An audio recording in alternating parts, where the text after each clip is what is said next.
And here we go.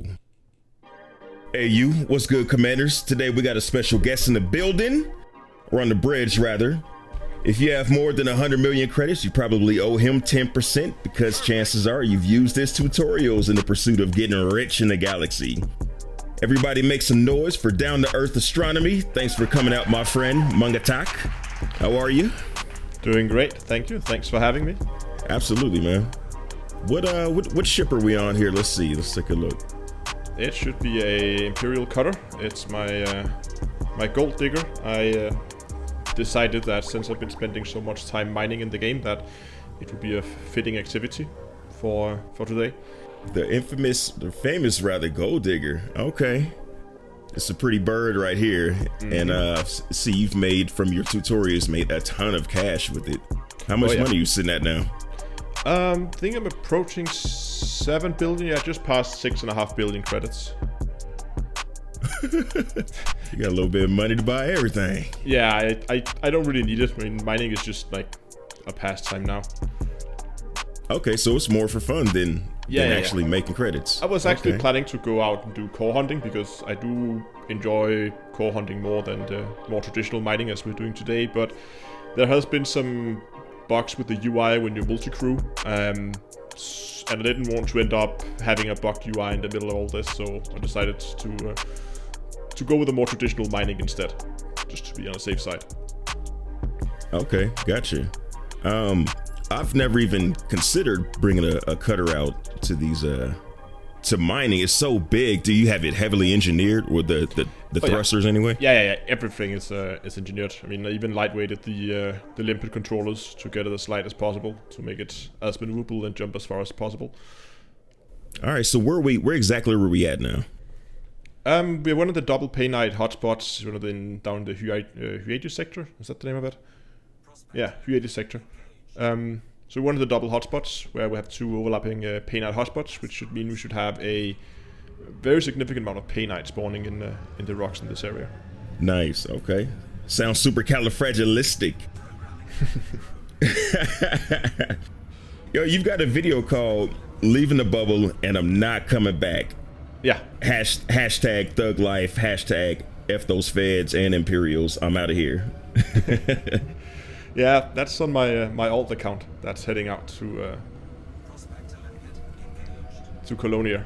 Decided to take my second account and fly it out there. It's still en route. Haven't made it all the way there yet.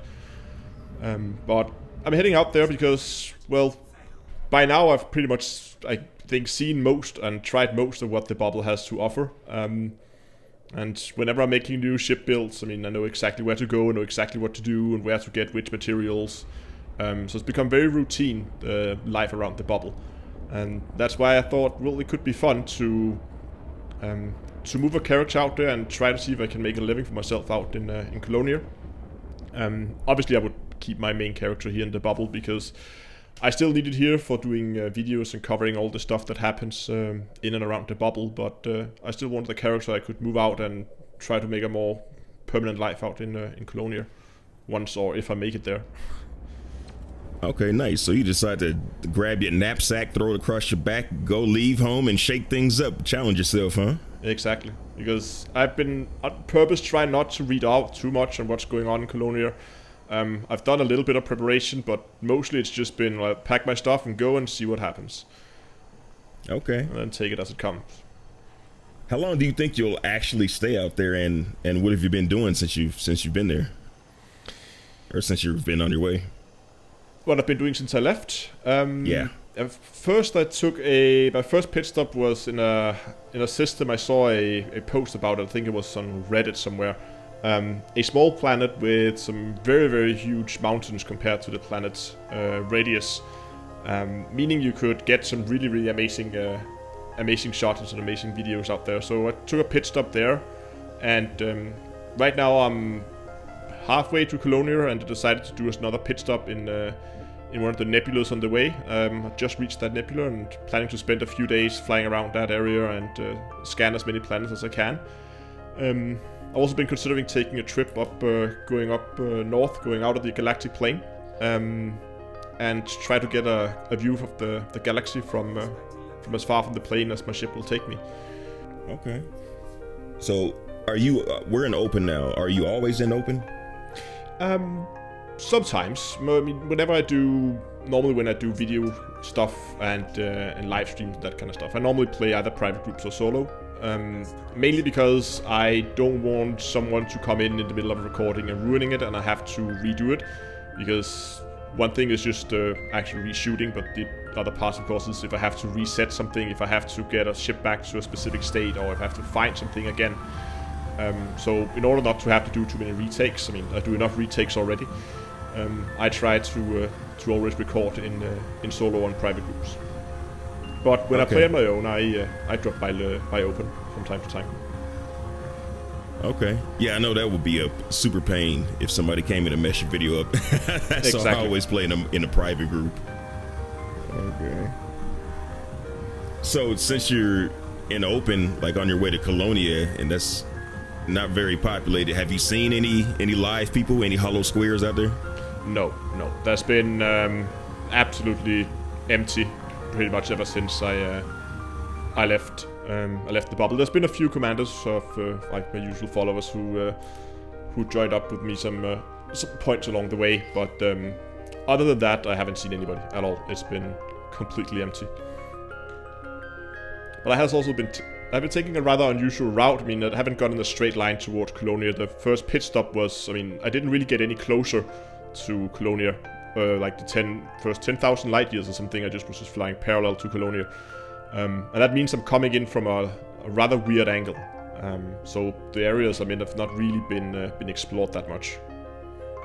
Gotcha. Okay. So how many engineers are actually out that way? Is it just a handful? Yeah, 4, I think. I believe there's 4 at the moment. There's 4? Yeah. Okay. But they all have a rather large collection of blueprints or modules they can engineer compared to what they have, the ones in the bubble. So it means you can have less blueprints pinned, but again, if you only have to visit 4 separate engineers to engineer a ship, it's not that bad, I guess.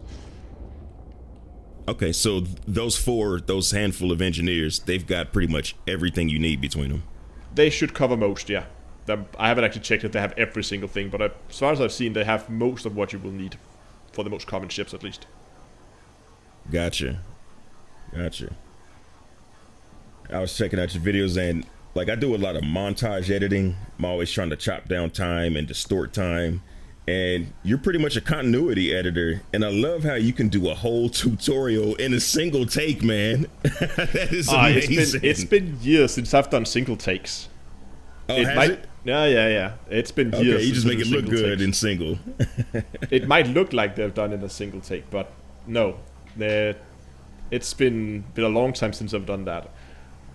In the very early days of the channel, I mean, some of the videos were originally just like single takes. You cut out the start, you cut out the end, you slap in the intro and outro, and render it, and you're done. But no, that's been years since I've made videos like that.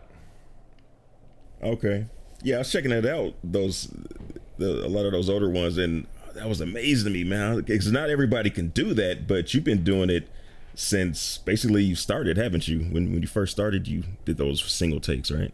Yeah. When I started, I did single takes. But again, as you get further along, you get a little bit more picky with your with the shots and try in general to increase the production value of what you do.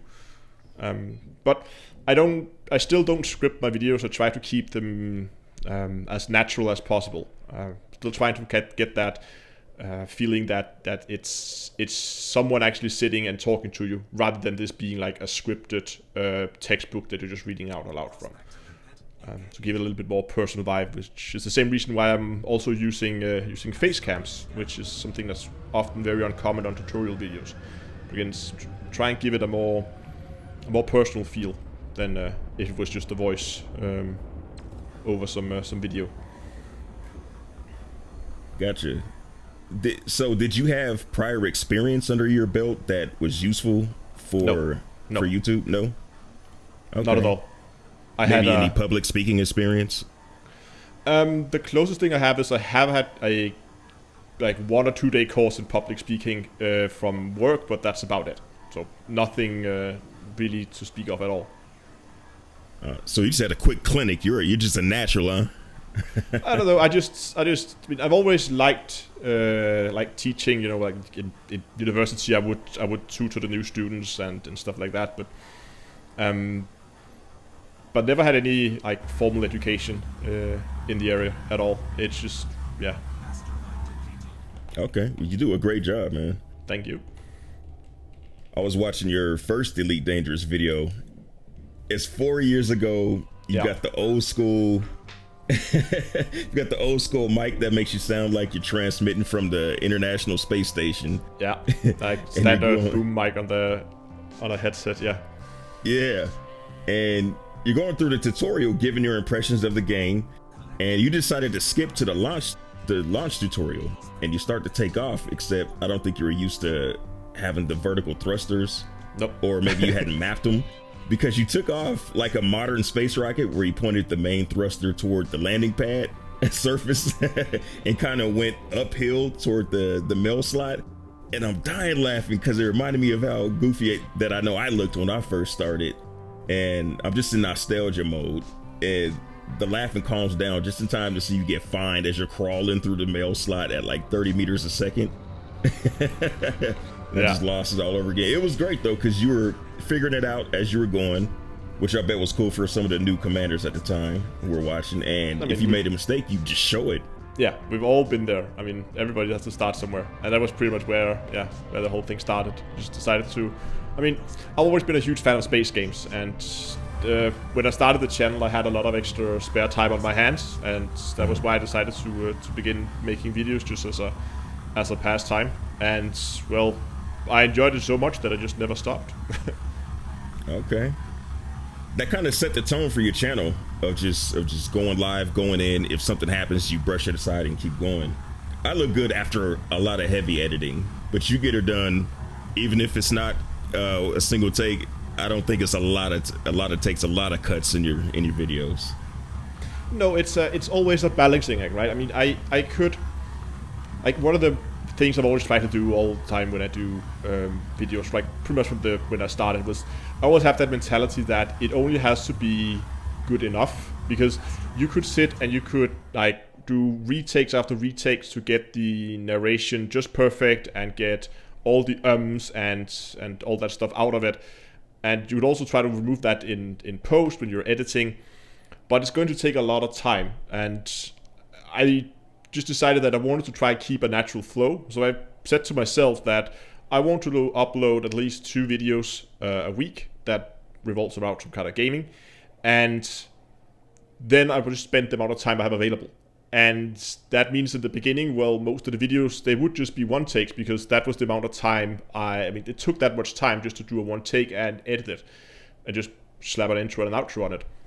But again, as the years progress and you get better and better both in editing, and also you get more comfortable when recording, you begin to be able to work faster and faster, so you can incorporate more and more advanced stuff into your workflow. So that's kind of the way, instead of just throwing more time at it, that's the way I work. I just hopefully get either better equipment or just by practicing. Okay, I see. Have you ever considered doing a more heavily edited video, maybe like a narrative or some other format? I have considered that. I actually did start a project some time ago where I began like trying to build it up from the bottom with like a full-on script and storyboards and everything, but I don't know, those long projects, they always end up dying on me before I even get to the recording part for some reason. I think I just enjoy the small casual tutorial kind of videos more to do those type of video. Yeah, I can understand that. And yeah, when you plan those really long, complex, storyboarded up shots, it's really exciting at first, and then it does start to wind down if you don't keep that energy up, especially if you got other people that are going to be joining you in on them, because you got to get them on your schedule and everything. Yeah, exactly. Yeah. And also, I mean, there would be something I would be doing next to all the other videos, so I would like work a little bit on it, and I would say, okay, so now we're working on this specific scene and working in some background footage and that kind of stuff, and then I have to put it aside for a while because I need to keep up with my usual schedule of launching other videos, and then projects like that, they often end up not being completed. It's still there, half finished. So if I ever decide to pick it up again, you can always go back to it. I can always go back to it and give it another go. Yeah. I remember when Frontier made the announcement that we wouldn't see any major additions to the game until 2020. My first thought was, well, there goes all the videos. And I decided to switch gears a little bit, but you've consistently been able to dig deep and pull out tutorials and all kind of videos, and I admire that. Are you just loaded up with video ideas that's gonna last you through 2020, or do we need to see some news before you start to run out of material? I mean, you can always, let's just dig deeper into a topic. I mean, I could make mining videos from now on until the end of 2020. It would probably begin to get into so much detail that it would really be like a handful of people who would be that much into mining that it's probably not for a broader audience.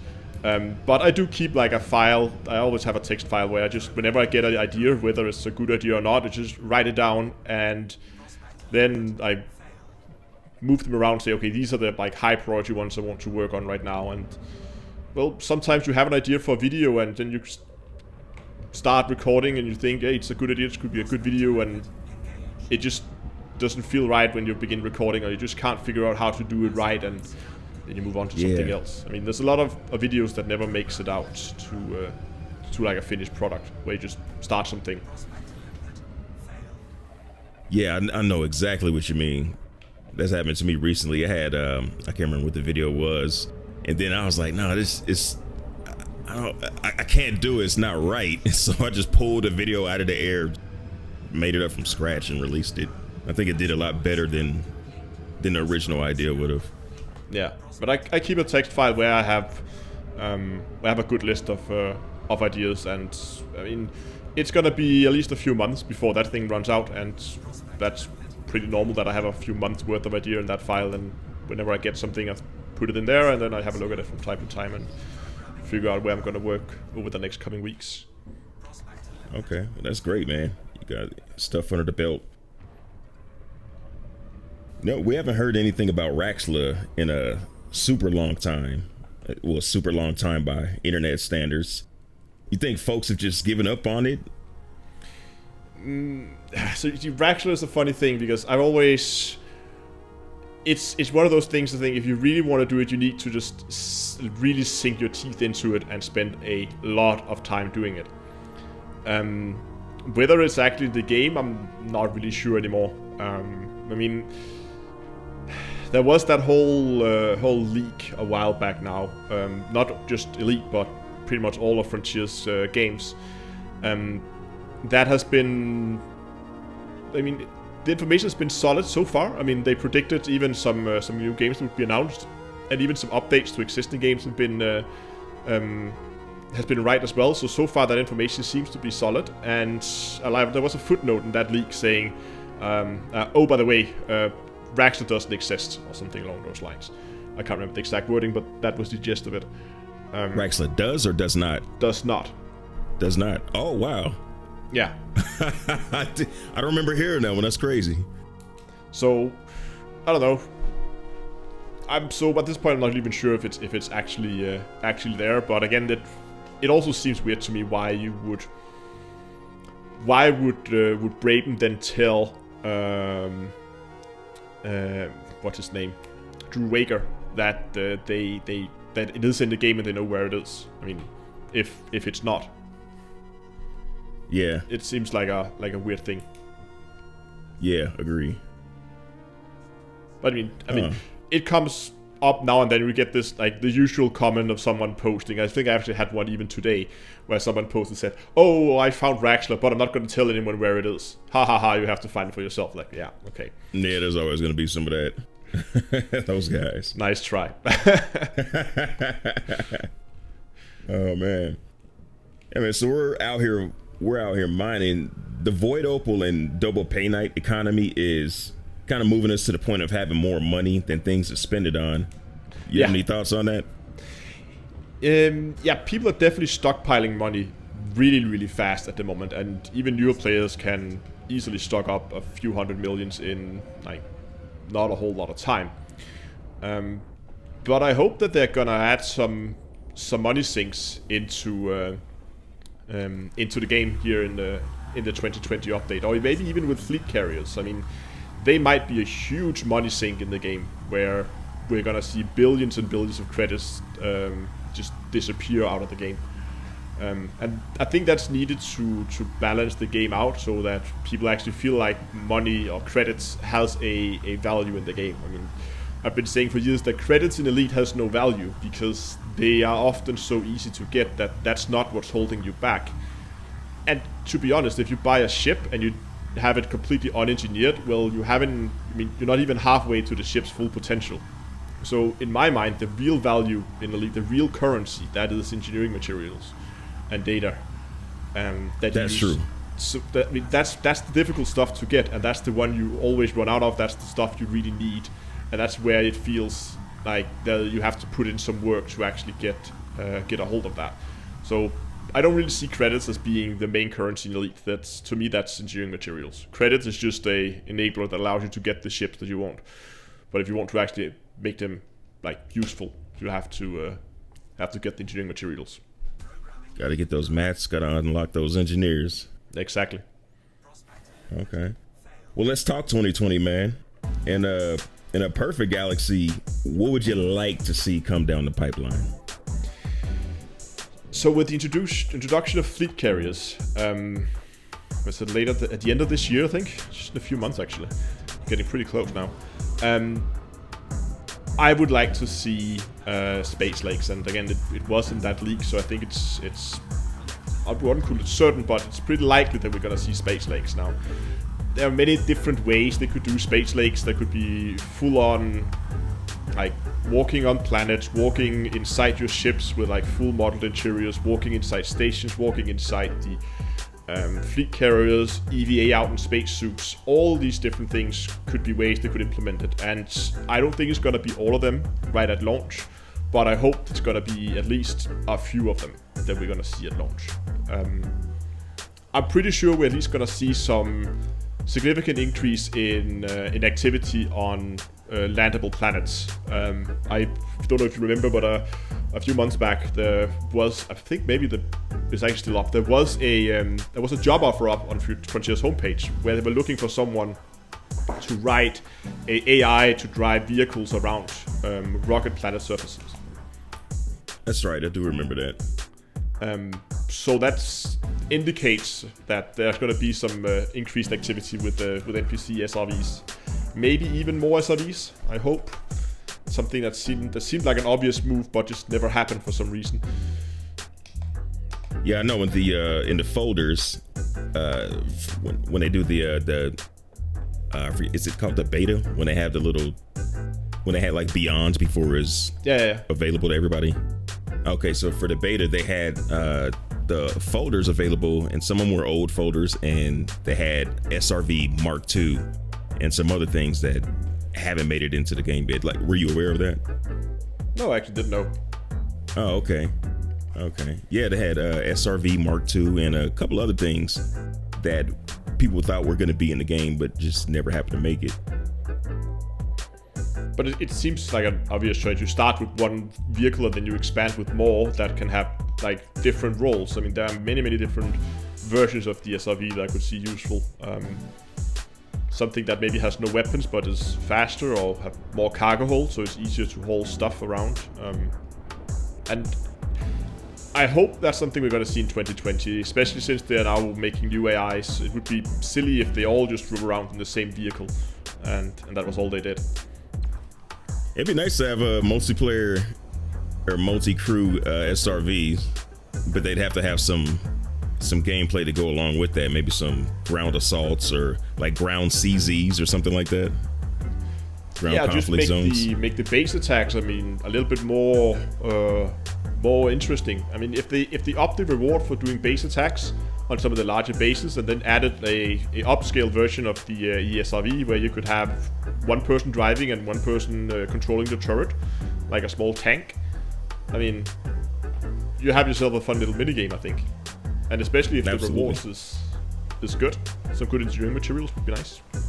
Absolutely. And we could even really use just the option to get 2 people in an SRV from one ship. Yeah. That would be nice at the moment anyway. So how likely do you think it is that we'll get like really detailed space legs and atmospheric landings? You think that's even a possibility, like to the level of Star Citizen or No Man's Sky? I don't think atmospheric landing is going to be anytime soon. I don't think they're going to do both space legs and atmospheric landing at the same time. That would be a pretty big undertaking to try and do both of those at the same time. Yeah. And I think even when we will see atmospheric landing, that is going to be like a staged, staggered release. So we're going to see, first we're going to see atmospheric flight on like non-landable planets. That could be like on gas giants, for instance, just to test out the whole mechanics of ships flying in an atmosphere. If you want to, you have to add some kind of flight model to them, so how they behave in an atmosphere, and the whole heat mechanic probably wouldn't be too difficult to do since they already have a heat mechanic in the game. But all that could be tested with just allowing people to fly into gas giants. Of course, they would have to give us a reason to fly into a gas giant. But again, like, make some missions that revolves around you going into to a gas giant, or maybe there are some special new type of space stations down there, like an oversized airship or something like that, floating in the upper parts of an atmosphere in a gas giant. I mean, that would be really, really cool to see something like that. Maybe some kind of hydrogen collection.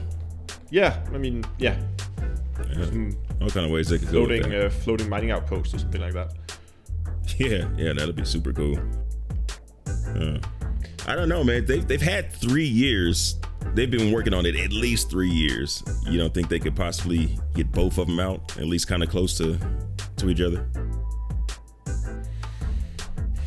I mean, Frontier do like to sneak in some extra features that nobody has ever heard about. I mean, they do that in almost every release. They add something that they haven't told anybody about just before release, which seems to be part of the marketing strategy they have to create some extra hype just before release. So, I mean, as much as I would love them to add something that big as atmospheric flight in the next update, I'm not so sure if it's actually gonna be there.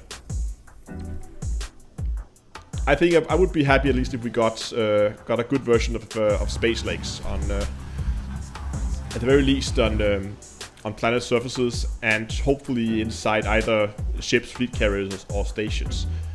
Yeah, I think the ships by themselves would be a good start. I mean, everybody's been itching since day one to walk around the ship. Yeah, but again, it's kind of, go ahead. Yeah, they would have to add some kind of gameplay around it, because if it's just a scenery tour where you just walk around and you could have a look and it's pretty, and it will be pretty, because I mean, so far the Frontier teams that does the visual side, they're doing an amazing job. So it will be really pretty, very well done. But if there's nothing to do, then people will spend 1, 2, 3 hours to walk around their favorite ships. They have then seen it, and from there on it will almost be an exclusive tool used by content creators and people who make stories in Elite. Because that could be true. That there needs to be something that you can do back there in order to for people to actually go. And I would have a hard time seeing them removing features from the cockpit either. So I don't think they would just say, oh, you can't repair your ship from the cockpit anymore. You have to go back and actually repair the thing. I don't know. That seems unlikely that they would do that. They don't seem to want to remove anything from the game.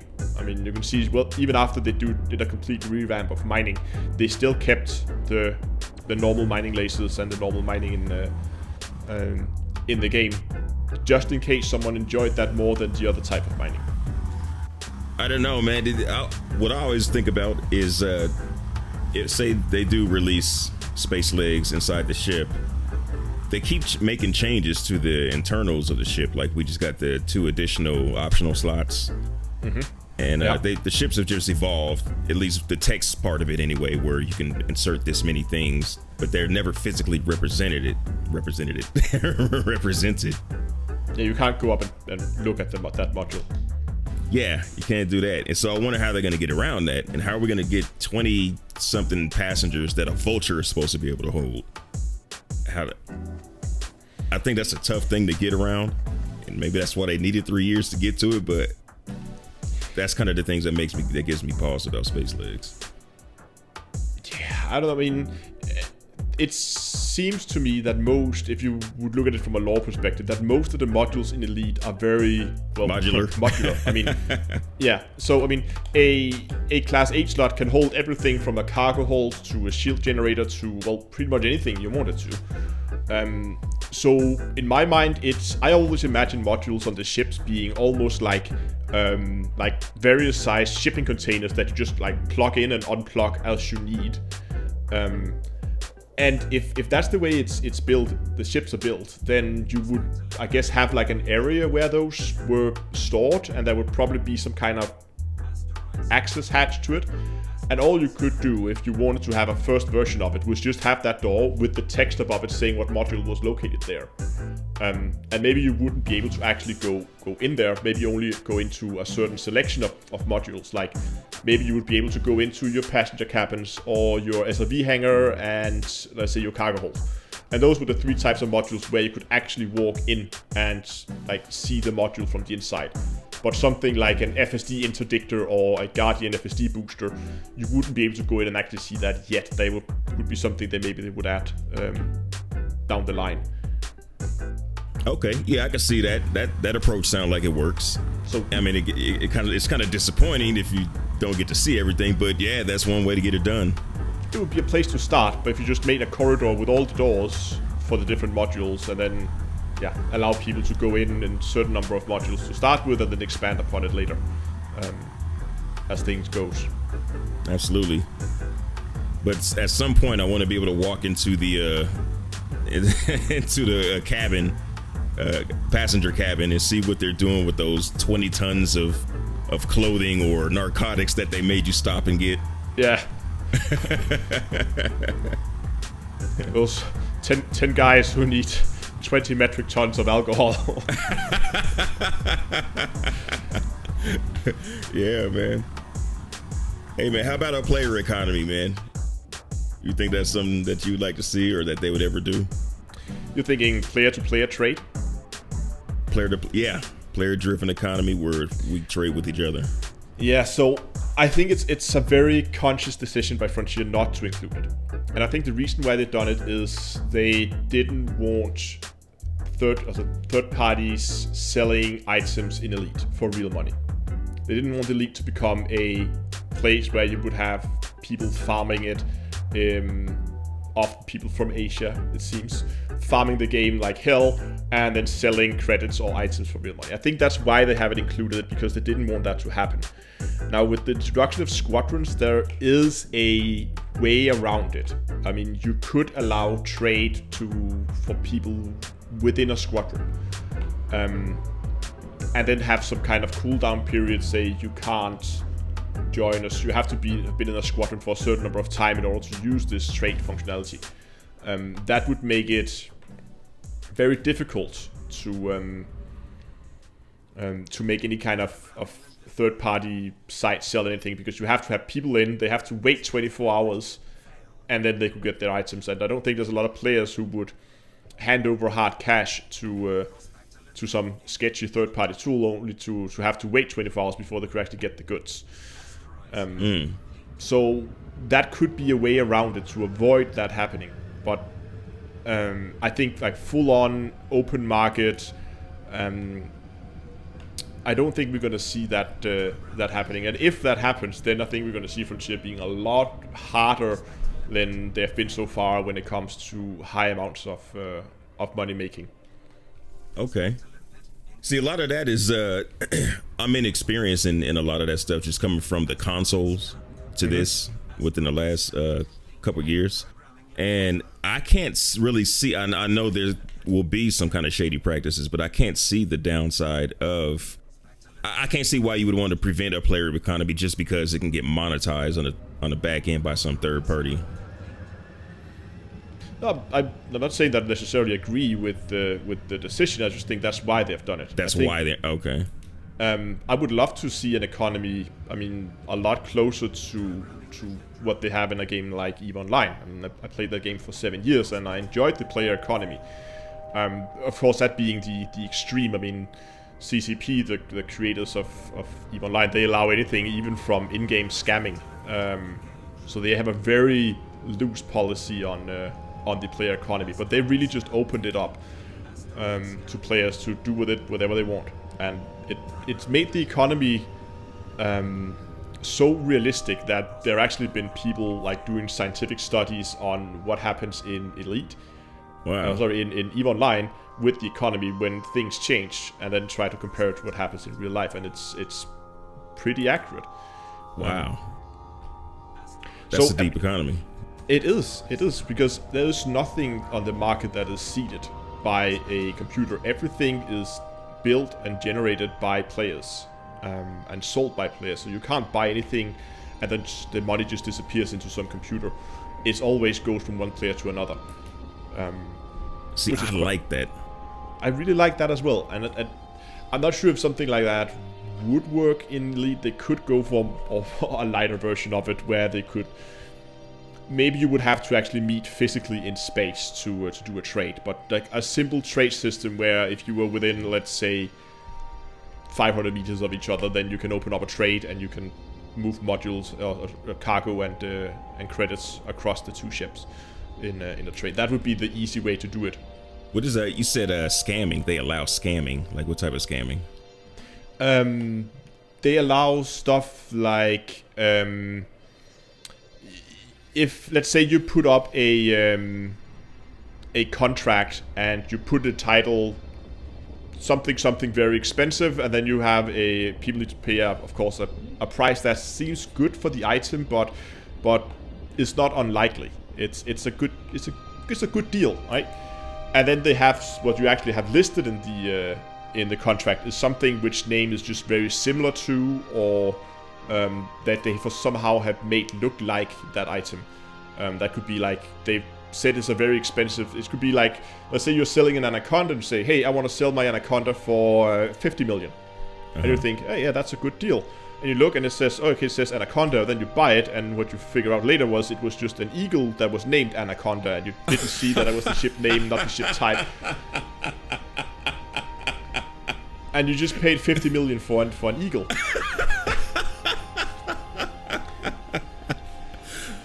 Oh man, that's hilarious. That type of stuff goes down, huh? Yeah, that's completely fair, and they allow that type of stuff, and it happens in, like, people make lots of in-game money doing that.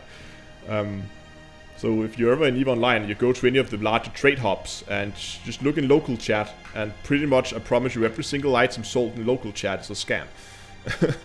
That is crazy, man. It's hilarious, but that is crazy. Okay. That's messed up, man. Oh, well. Yeah, there'd have to be a lot of things in place to keep it from getting that ridiculously out of control. If they make a player economy on Elite Dangerous. But so if whatever they need to do, I would like to see it. I really would. I mean, if they would start just doing it within a squadron, that could be an easy way to test it. I think that would be a good place to start. And if that works, then maybe they're going to expand it into like a more general player economy. But I don't know. I haven't even heard rumors of it anywhere. So I don't know. I think it's unlikely.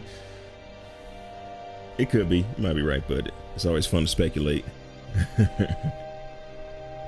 Given that there's going to be several new space games out by the time late 2020 arrives, how much of an impact do you think that not delivering on some of the things people are looking for will have on the player base, space legs, atmospheric landings, and everything else that's rumored to be coming? I think that would be devastating for Elite if they don't deliver on the 2020 update. They have so much riding on that update. I mean, there are so many games coming out that are competing. I mean, No Man's Sky is doing really well. They just have a huge update as well, which has received some mixed feedback, but still, it's a pretty big update. And Bethesda has something in the workings, Starfield, that we don't know a whole lot about, but that's something that's gonna come out at some point. I don't think we even have a release day yet.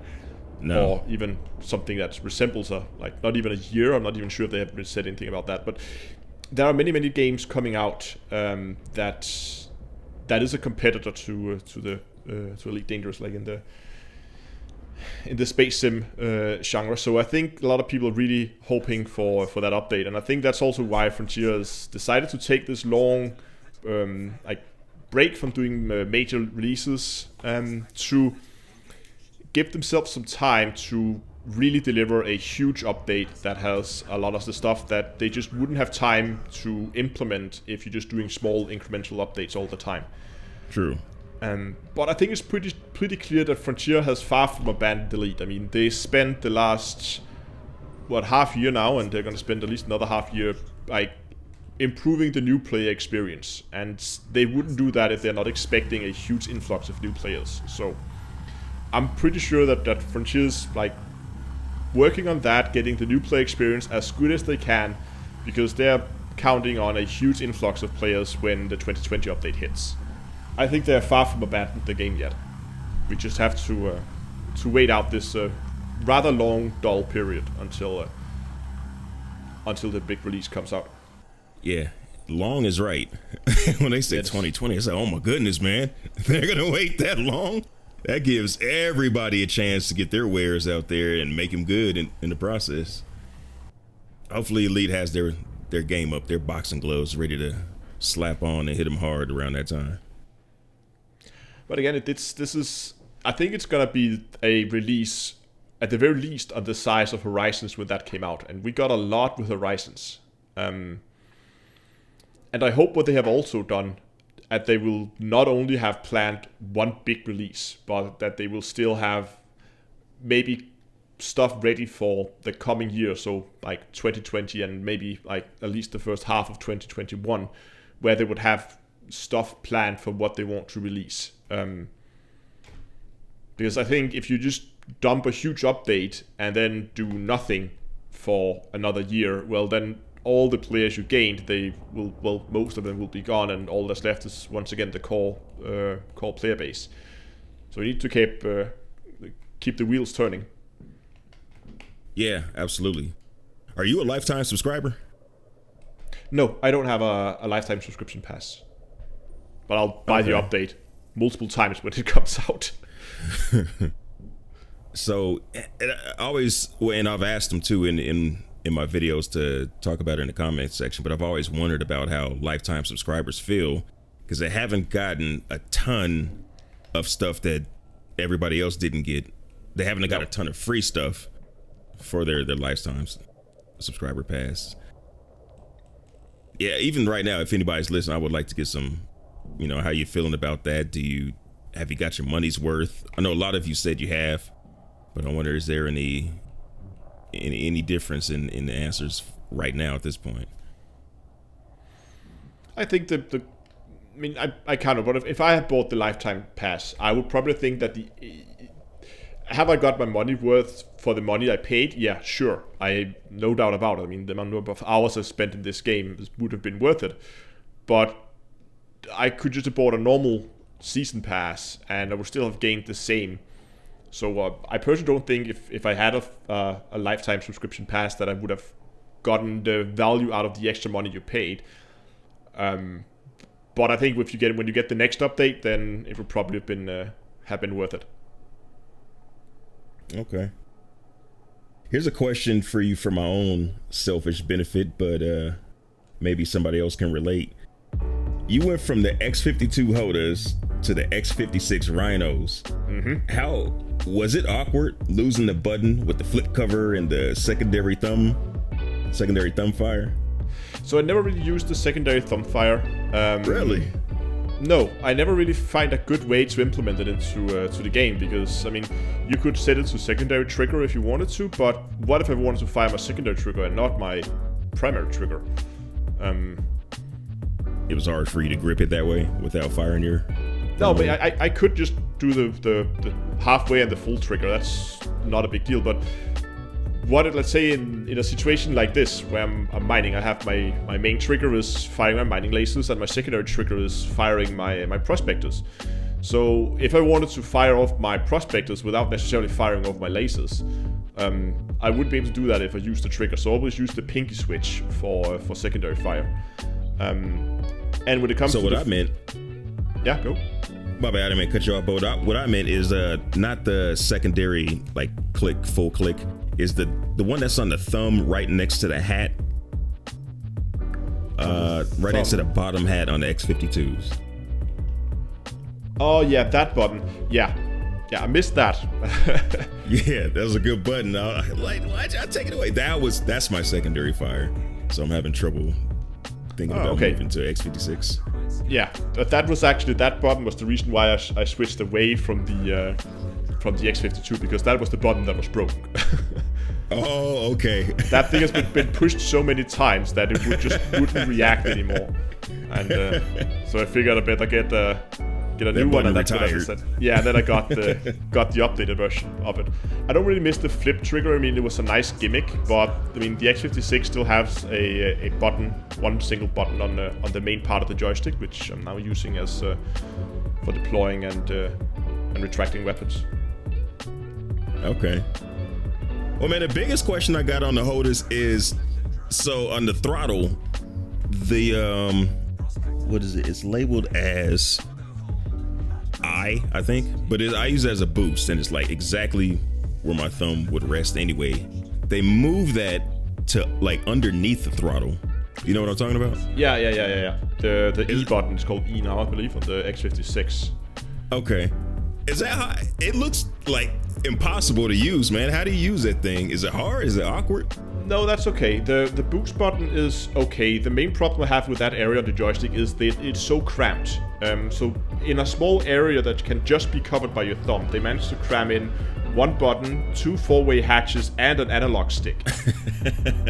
And the problem I have is those two analog sticks, or the two four-way hats, they are so close together that you will, in a hectic situation, you will very easily end up either using one of them or using both, because they are so close to each other.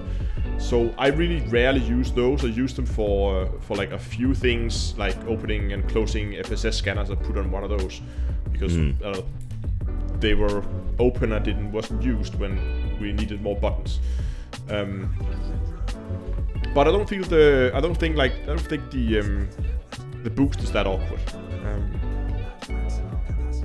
It works okay for me. They have put a slider switch on where you would normally think the boost button should be, which I at some point had bound to toggle reverse, so I could toggle that switch and it would then set the ship into reverse. But I went away from that because you have to do that in the Logitech software in order to make that, because for some reason you can't map that in Elite. It doesn't work when you map it, so you have to map it in the software to something else and then map that to something else to be used in Elite. But problem is that software is, to be honest, I don't want to swear, but it's not very good. Okay. I have had multiple situations where the HOTAS works better when the drivers from Logitech is not installed. Okay. Yeah, they are that bad, and it's really a shame, because other than that, it's a pretty good joystick, and I really like it. It's just a shame that the drivers for it is, well, so crap. Can you get around that with some of that mapping software? You can, and I've managed to get it to a point now where it's actually running fairly stable with even the software. It happens from time to time. You have to go in and manually reset all your sensitivity curves and that kind of stuff, because they like get something messed up, and I don't know what happens, but something gets messed up and it thinks your joystick is constantly in the lower right corner, regardless of what you do all the time. And then you have to go in. That sucks a lot. That makes things very difficult. So you have to go in and reset all the sensitivity curves, and then it works again. So the software is not that good, but The joystick itself, I do enjoy it. There are, though, Okay. I mean, there are a lot of other of joysticks out there that I've been considering. I mean, Whirlpool have some pretty amazing gear as well that I would love to get my hand on. And there's other these like dedicated flight sim sites that has some really, really high-end stuff that looks really, really good. I've been considering getting. Yeah, Whirlpool seems like the go-to one if you got the cash. That Exactly. and the Thrustmaster. What is that? Warthogs. Warthog. Yeah, exactly. The main problem I have is I'm having a really hard time finding a joystick that I like that has twists, because I cannot play without twist in my joystick. I just have Gotta to have a twist. Gotta Yeah. have that. Use And- that to y'all. Yeah, exactly, for your. Yeah. It's gotta have so that. natural for me now that is set to yaw. So that has to be yaw. I don't even know what I would do if I didn't have a twist in the joystick. Yeah, me neither. I've only ever used it. Like, this is my first HOTAS, so yeah, I can't imagine going. I don't know what people do besides it, unless they have like the foot pedals. Yeah, people buy foot pedals, I think. Yeah, if you don't have that, I don't know what you would do. Yeah, but again, I have my old chair. I disassembled it. I removed the armrest and the back, and it's now under my desk as a footrest. And, Oh yeah.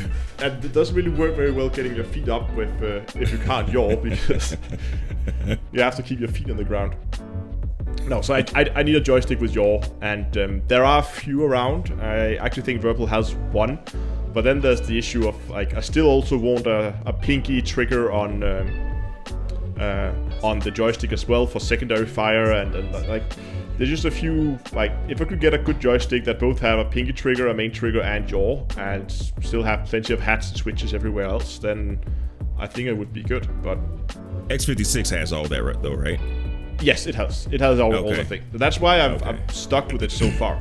And I've even been considering just replacing the throttle unit, but it seems a little odd to, well, go away from the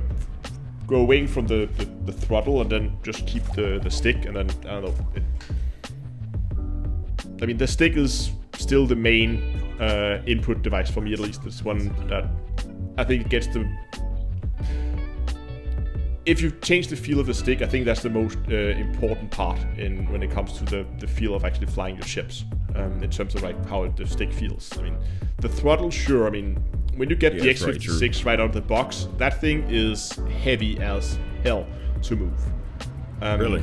Yeah. When you get it right out of the box, it has something to do with the goo they're using. They put, I think, way too much of it in there or something like that. But whatever happens is, I mean, when I got it at the beginning, I couldn't move the throttle without tipping the whole base of the throttle. The whole thing would just lift off the table. It was that heavy to move. Gee.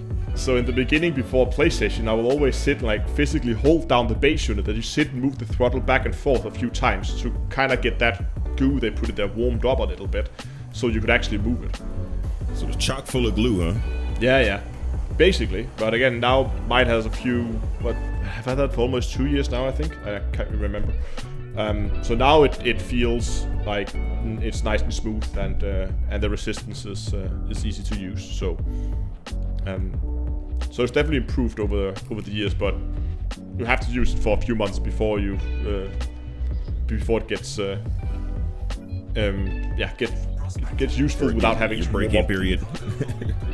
And I mean, there are people, often what people write around forums when you read about it is when they get a new one, they would open it up and they would sit with, like, a Q-tip, and they would sit and remove some of that grease and some of that lubricant they put on the throttle, and to kind of speed up that process of actually getting a working throttle. Spend time de-lubing it. Exactly. Okay. Yo, man, who is Carlos, man? So it was as just over a year ago now. I was celebrating, I think it was 25,000 subscribers on the channel. Uh-huh. And I was doing a 24-hour live stream where me and Cactus Juggler, one of my moderators, we were trying to see how quickly we could go from brand new Commander and a Sidewinder to Anaconda. And we did that in 24 hours straight, live streamed it. And the first part we did was we were running around in a Hazardous site trying to follow the police around, and whenever they killed something, we would swoop in at the last second and fire a few shots off it and then collect the bounties. It's a really easy way to make money in the very early stages of the game.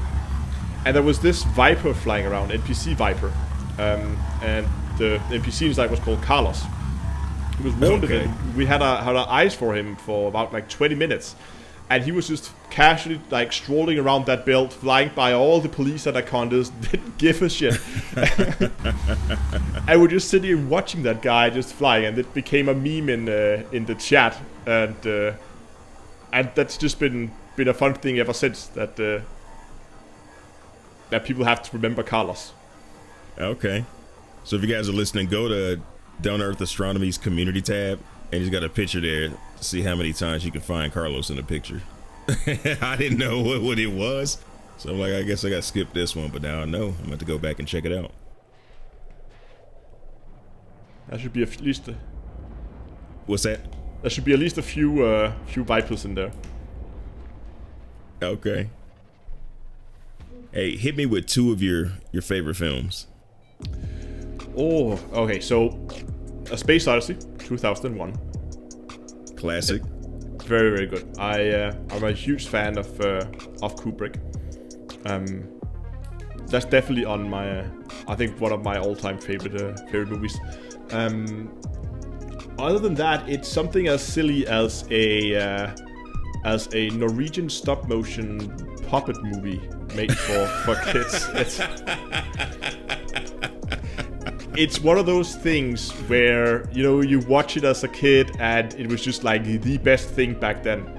And even now as an adult, I still enjoy it a lot. Like, for different reasons. I mean, there's some nostalgia in it, and sure, a lot of the humor in it, like, you know, it's one of those kid movies where they have this subtle humor that the kids don't get. But yeah, that's funny for the parents. That's why it's still funny as an adult. But I think if I have to choose an all-time favorite movie, it would definitely be 2001: A Space Odyssey by Kubrick. I mean, there's so many like great small details in there, and pretty much every single space movie that's made ever since has at some point a small reference to 2001. Yeah, like a small tribute to it. And this game as well. Oh yeah, the docking computer. The docking computer. I think there might be some station names or something. Yeah, that might be as well. The station, the way they're built. I don't know if that's just kind of a universal thing, but if not, that's definitely a nod to it with the rotating. Yeah, I guess the idea of a rotating station has been around for, well, pretty much since people began talking about space travel, because it's an easy way to create artificial gravity. But I mean, yeah, some of the stations are very similar to what we see in 2001.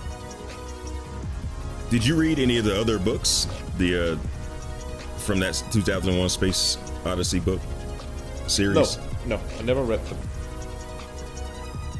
They seem interesting. I can't see myself going back and read them, but I did go to the wiki and read the synopsis of them, and the monolith plays a huge part.